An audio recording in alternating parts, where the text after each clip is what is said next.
अरे कल तक जो कहते थे कि दिल में मदीना आंख में काबा, और बाबा बंगाल जाकर बोले कि बंगाल को काबा की जमीन नहीं बनने देंगे।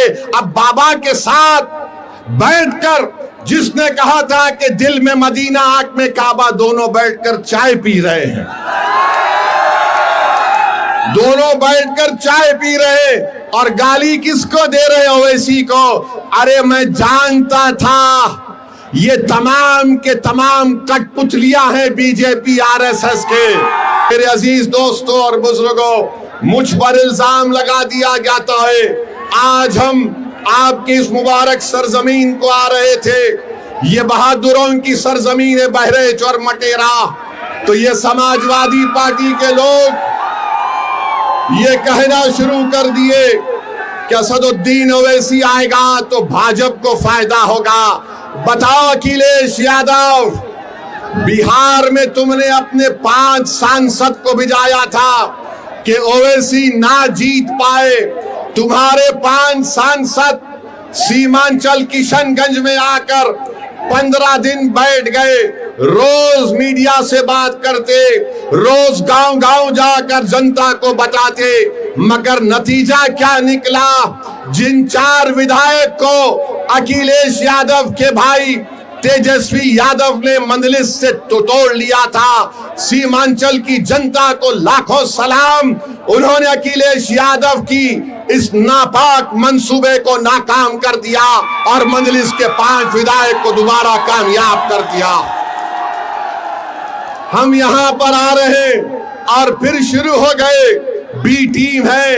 अरे सुन लो समाजवादी पार्टी के तमाम जिम्मेदारों, बताओ बंगाल को तुम गए थे अखिलेश दीदी की मदद करने के लिए, और वहां पर लाइन लगाकर बीजेपी में शामिल हो रहे, तो क्या मैं आयतल कुर्सी पर कर उन पर फूका था कि तुम जाओ बीजेपी में? एक हवा के झोंके में तमाम के तमाम ने सर झुका दिया और बीजेपी में चले गए।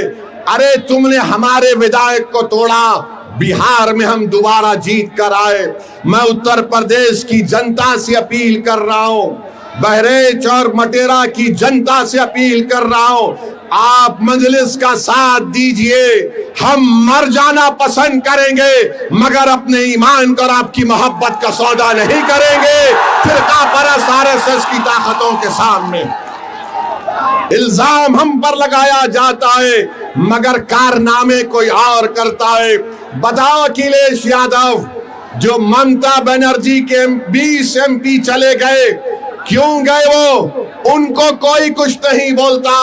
और असदुद्दीन ओवैसी आपके हक के लिए, आपकी सियासी लीडरशिप के लिए आ रहा है, तो इन सबको डर लगता है। डरना पड़ेगा तुमको, आप डरना पड़ेगा, क्योंकि ये नौजवान अब जाग चुका है।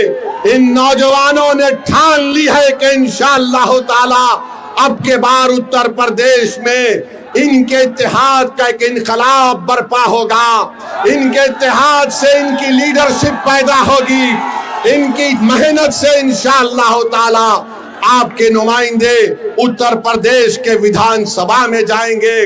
और समाजवादी पार्टी के ये जो लोग हैं, पिछले 20-25 साल से यहाँ पर यासिर शाह और उनकी फैमिली को आपने बड़ी वफादारी के साथ वोट दिया है।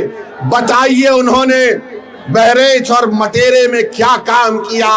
कुछ काम नहीं किया।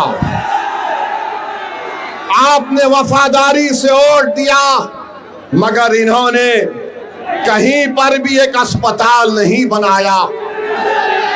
क्या मटेरा की विधानसभा में हमारी बेटियों का कॉलेज है? क्या मटेरा में अस्पताल है? क्या मटेरा विधानसभा में जो इलाके बुलबुल नवाज, मंगलपुरवा, गगड़ा, नरसिंगा डब्बा, यहाँ पर कोई रोड है या एम्बुलेंस चल सकती है? क्या इन सब चीजों को आप देख रहे हैं? और जब से शौकत अली मटेरा के रोड पर चलना शुरू किया, गरीब के गम को अपना गम समझा, उन झोपड़ियों में जाकर आपकी तकालीफ को देखकर आपको हिम्मत और दिलासा दिलाना शुरू किया, तो यासिर शाह के खानदान को लगा कि अब हमारा दी एंड होने वाला है, इसीलिए रोड पर निकल कर आ गए। 4 साल कहीं नहीं दिखे, मगर जब ओवैसी की पार्टी का एक सिपाही आपके इत्तेहाद और आपके ताकत को दिखाने के लिए परचम लेकर आता है, तो लखनऊ से अखिलेश कहता है अगर यहां से शौकत निकल जाएगा तो फिर हमारा तमाम किला मिस्मार हो जाएगा। तो मैं आपसे अपील कर रहा हूं कि 4 साल में यासिर शाह का परिवार नहीं दिखा मटेरे में, आज मजलिस आई तो गांव गांव जा रही हमारी बहन, गांव गांव को जा रही है। अरे अखिलेश यादव सुन लो, इंशाअल्लाह ताला सिर्फ मटेरा विधानसभा नहीं, उत्तर प्रदेश के बहुत सारी विधानसभा पर यही माहौल बनेगा जो आज हम यहां पर देख रहे हैं। तो मेरे अजीज दोस्तों और बुजुर्गों, मैं आप तमाम से एक बात की इजाजत लेकर इस बात का ऐलान करना चाहता हूं कि आने वाले विधानसभा में क्या मैं शौकत अली को यहां से आपका कैंडिडेट घोषित करूं? क्या आपकी इजाजत है कि मैं शौकत अली को भी कैंडिडेट बनाऊं? क्या मैं इजाजत है आपकी? आप पूरा साथ देंगे तो लगाओ मेरे साथ नारा, नारे तकबीर, नारे तकबीर। आप तमाम की इजाजत की बुनियाद पर मैं जनाब शौकत अली को मटेरा विधानसभा के लिए मजलिस का उम्मीदवार का ऐलान करता हूं। अल्लाह उनको कामयाब और कामरान करे, अल्लाह उनको कामयाब और कामरान करे। और आपकी आवाज बनकर शौकत जाएगा, जब आप पुकारेंगे खादिम के तौर पर आएगा। यासिर शाह में गुरूर और तकब्बुर है। यासिर शाह ये समझता है कि मालिक है, मालिक तुम हो, शौकत तुम्हारा खादिम रहेगा इंशाअल्लाह ताला। अब मालिक का दौर नहीं चलेगा, अब खादिम की खिदमत चलेगी इंशाअल्लाह ताला। तो मेरे अजीज दोस्तों और बुजुर्गों, अगर मैं भारत के प्रधानमंत्री को कुछ ना बोलूं तो बाबा भी नाराज हो जाएंगे, अखिलेश भी नाराज हो जाएंगे। मैं इन दोनों को नाराज नहीं करना चाहता हूं। हम भारत के प्रधानमंत्री कहते हैं कि भारत विश्व गुरु बन गया, तो हम उनसे पूछना चाहते हैं कि आज ईरान और ओमान के दरमियान में समंदर पर हमारे कश्ती पर भारत के नागरिक पर जालिम डोनाल्ड ट्रंप ने मिसाइल दागकर हमारे 3 भारतीयों को जान से उनकी जान ले ली, उनको मार दिया। भारत के प्रधानमंत्री, आपकी जबान पर डोनाल्ड ट्रंप का नाम क्यों नहीं आता बताओ? 3 भारत के नागरिक मारे गए और हम डोनाल्ड ट्रंप ने जो हरकत की, मिसाइल मारकर हमारे 3 भारत के नागरिक को मार दिया, उसके नरेंद्र मोदी उसकी मजम्मत नहीं करते हैं। अरे एनकाउंटर करो, मारो मुल्ला को, दाढ़ी पकड़कर मारते हैं, घर में घुसते हैं, मदरसों को तोड़ते हैं। अरे तुम कैसे बहादुर हो, तुम तो बुज़दिल हो, बुज़दिल हो। 3 भारत के नागरिक मारे गए और 133 करोड़ जनता का प्रधानमंत्री उसका कंडेम तक नहीं कर सकता।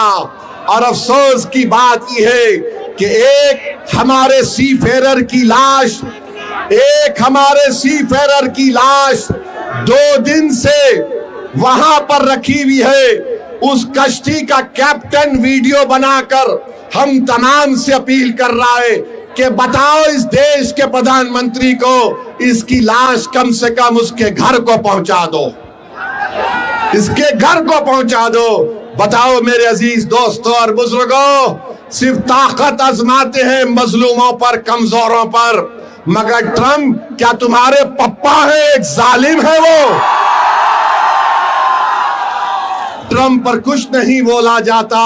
ऐसा लगता है कि मोदी जी से जब बोलेंगे अरे ट्रंप को बोलो, ट्रंप ही और नेतन्याहू ने मिलकर इस जंग का आगाज किया है।